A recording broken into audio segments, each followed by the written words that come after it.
À Ziguinchor, le non-respect du port de casque des conducteurs de mototaxi Jakarta a suscité vendredi dernier un contrôle général des forces de sécurité. Ce jeune conducteur explique ce qui justifie son choix. Les gens disent que ça te dérange un peu, tu vois. Ça te dérange le fait de porter des casques, tu vois, avec le soleil et tout, tu vois. Du coup, les gens ne portent pas. Mais si tu as des sorties, par exemple, les gens les portent. Je me dis que peut-être par manque de conscience, tu vois. Quand je roule ici dans la ville, tu vois, je ne porte pas de casque. Abdoulaye Diamé, président de l'arrêt, demande à ce que les forces de l'ordre et de sécurité continuent ce contrôle.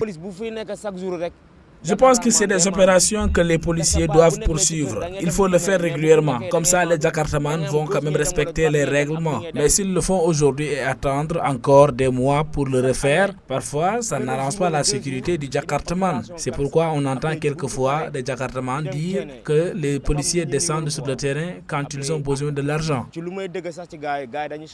Pour ce jeune conducteur et en même temps vendeur de café, la responsabilité revient aux propriétaires qui achètent la moto. Ceux qui ont tendance à acheter des Jakarta pour donner à un gosse qui n'a rien à faire, c'est lui le responsable.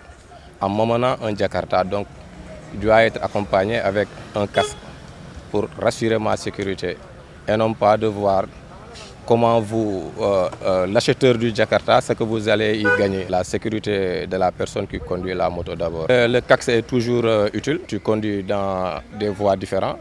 Donc l'accident peut te trouver à n'importe quel moment et à n'importe où. A rappelé que l'État du Sénégal avait pris des mesures concernant le port obligatoire de casque et les forces de sécurité doivent y mettre plus de rigueur pour le respect de son applicabilité.